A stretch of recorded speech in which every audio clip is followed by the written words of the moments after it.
Hi everyone, this is Diana Palm from dianapalm.com, and today I'm going to take you on a little spiritual journey to the ancient Calusa Indian mounds, which are burial grounds from the Calusa Indians.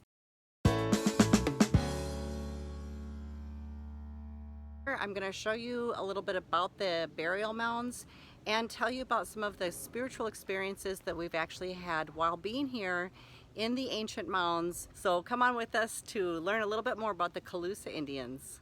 The Calusa people actually ate so much from the sea, from the ocean, that they actually built many mounds on just the remnants of what they ate. But some of the mounds here are actual burial mounds. I first learned about the Calusa Indians back in 2007, the first time that I lived in Florida, and I met with a group of healers to come out and give the Calusa Indians an offering so that we could meet them and learn from them. So we came to the Calusa Heritage Center, which is a gorgeous area that's now in the National Register of Historic Places. It's got a beautiful heritage trail with very descriptive signage to teach you everything you want to know about the Calusa people, the way that they lived, what they ate, what their beliefs were. So this area is a hot spot. We're going to head over to Brown's Mound, which they believe is a ceremonial mound. And I'll tell you about a little experience that I had there with my daughter. As you're coming close to Brown's Mound, you're going to notice that off to the left here is a smaller mound, and off to the right, a very tall mound with a structure built on the top. This small mound over here to my left, they actually at one point found a 700-year-old house on this property. They found remnants of certain types of ink and paint, which they believe that they were doing for ritual spiritual work. As you can see in the mound itself, so much of the remnants are actually old shells from the ocean. So this again was their primary diet, and these two mounds on Brown Mound are mostly made of shells. So I'm at Brown's Mound in the Calusa Heritage Center right now, and I am standing on the smaller mound. When I came here in 2007, there was actually a large tree here and just grass covering up the shells, so we couldn't even see that it was a mound built on shells. But my daughter is also a medium, and she and I came here with a special offering for the Calusa so that we could connect with their spirits and learn more about their culture. When we were standing here on the small mound, we connected with spirit, and immediately the first impression that I had was a Calusa Indian coming up close to me in my face and kind of like screaming at me. We were there with open hearts, we were there with offerings, and we were there to connect. But what he was saying was, this is sacred. You're not supposed to be here. You're not supposed to be walking on this mound or doing tours here. It is actually part of what has been incorporated into this beautiful heritage center. And so this is part of the tour. People do walk around this mound here and the larger mound. But from what I have learned from the Calusa spirits is that this is definitely sacred land to them, and this is where they did prepare for the rituals by face painting, perhaps painting the rest of their bodies. I thought that was really cool because we discovered it spiritually through the Native American that was basically telling us, get off this mound. This is sacred. So I'm gonna go ahead and get off it right now. I'm gonna show a lot of respect for the Native Americans here and for the Calusa tribe and their people. I'm also bringing an offering, and I think it's important to educate people about this because a lot of times when we're in sacred land or ancient burial grounds of any kind, we don't know that there may still be spirits behind and they still want their land respected. Especially when it comes to Native American spirits, they didn't always cross over. That wasn't a part of a lot of their belief system. Many times they actually did leave some very important members behind to protect their sacred land. And as long as there aren't any houses being built on it, I respect the wishes of their tribe and I leave their spirits there, their ghosts there, because they have a very important mission. If I found out someone was developing the land and building houses, then definitely I'd want to cross over those ghosts and make sure that that land was transitioned and that the new owner could live there in peace. But as long as a property remains in its beautiful original state, like this, like a historical trail that people can walk on and enjoy and learn about the culture, I say it's fine to leave them here and continue to do their duty in the spirit world and to continue to teach us about what their life was like and about their people. So come on with me over to the large mound at Brown's Mound. It's September in Florida, which means it's in the 90s. It's extremely, extremely hot today. As we are entering the larger of the two mounds at Brown Mound, there's a staircase that goes up to the top. Now, it is believed that the chief of the Calusa Indians would have resided at the top of this hill so that he could oversee his people, their tribe, their village, continue to be able to have a high sight and be able to protect and see what's coming at them. At one point, this was all surrounded by water, so the island itself was built out by the Calusa every which way you looked until the ocean. This is a view from the top of Brown's Mound, which stands about 30 feet high. They do believe that at one point it was much higher than the current height. This is where the chief would have lived.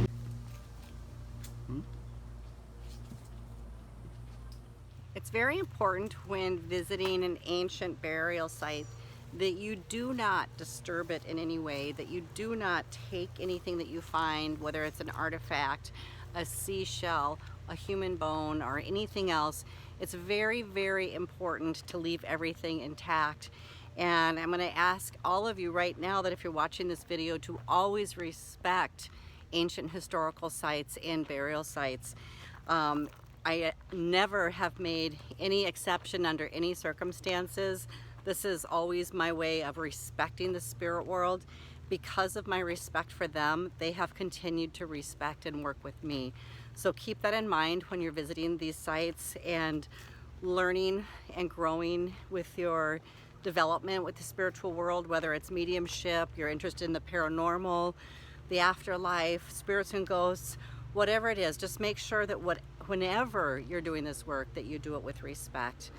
And you'll find that your abilities and experiences are actually enhanced because of that respect. So there's just one more mound that I would like to share with you today, and this is a mound that I've actually taken many of my own students to. I bring them here so that they can have firsthand experiences with the spirit world. My students have done healing work here, but primarily they're here to learn from the Calusa Indians and to learn about their ways and connect with them in spirit and just have an authentic spiritual experience. So when I do bring my students here, they're already very gifted healers. They've got their mediumship skills developed, and it's just a great way that I can bring them to somewhere that I know is active with spirits. And I wouldn't necessarily say haunted, because all ancient burial sites are pretty much active with spirits. But haunting implies sometimes negative spirits or troubled. It's a very respected role to be able to stay behind and protect your sacred land for your people. And so that's often the type of spirits that we find at places like this. We run into a lot of shaman, medicine men, sometimes chiefs and warriors, many different types of Native American spirits. So again, this is one of those things where I'll ask you to use your best discernment. And if you do decide to come to the Calusa Heritage Trail and walk the trails, I just ask that you do it with the utmost respect, keep an open mind and heart, and be very receptive to anything that happens to you along these trails as you're walking. Being very aware of your surroundings, any strange encounters with animals, insects, smells, even being touched. We've had all of that happen here. So the last mound that I'm going to show you is the actual burial mound, and that's at the very far back of the Heritage Trail.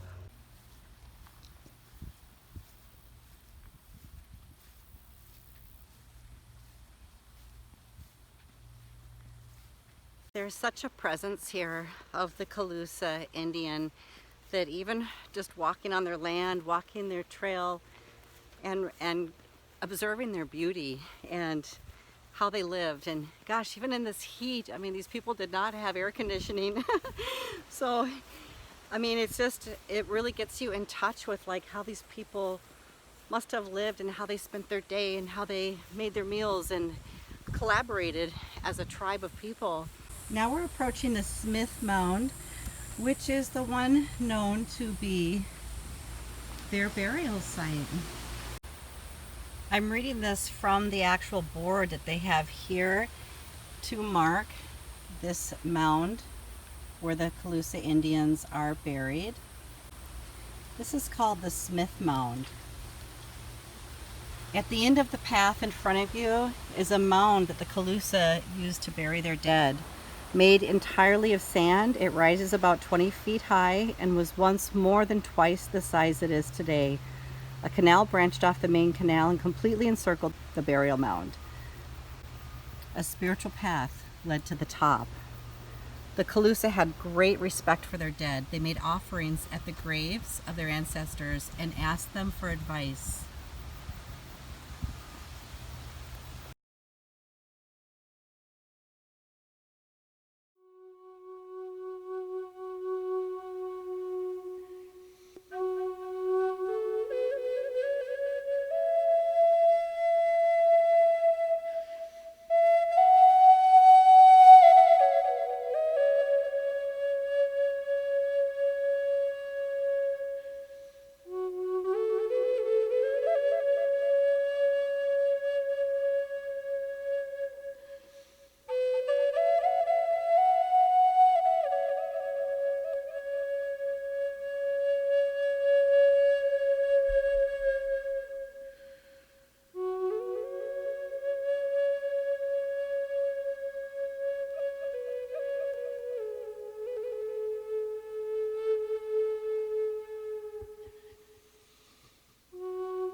I like to always teach my students how to observe the sacredness here and to keep their voices quiet and to sometimes absolute silence actually, so that everybody here can meditate, tune in, and really get a great connection with spirit. There's actually a nice bench here if you travel here and you want to sit here in person. There's nice places to sit along the way that are shaded that won't be so hot for you. But this is just a really beautiful area that you can actually feel the spiritual energy. The energy here is so palatable and strong and quite beautiful. So if you're not able to travel here to connect in person, please use this video, just rewind it and do this walk with me again. And as you're doing that walk down the boardwalk, imagine all of your intentions, desires, and questions that you have, and that they will be answered for you when you reach the mound area. Before I go, my way of saying thank you is to thank the Great Spirit. Thank you, Mother Earth. Thank you, Father Sky. Thank you, Creator, for all these beautiful spirits and for this spiritual experience. I always say thank you for allowing me to teach my students and to teach people about respect for the spirit world so that we may all better understand the afterlife and how important and valid our life is here and now. And so I'd like to just send all the spirits here a tremendous amount of unconditional love, gratitude, and respect before we walk out.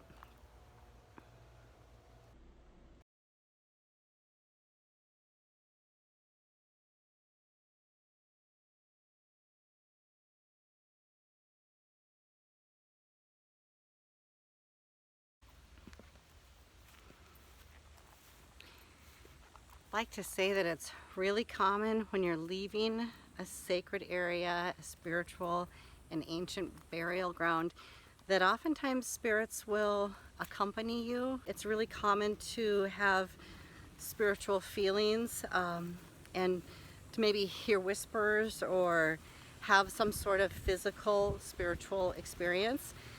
Just trust and know that that's a natural phenomena that happens when you've made contact with the spirit world. It's just as a good house guest would walk you to the door after a dinner party.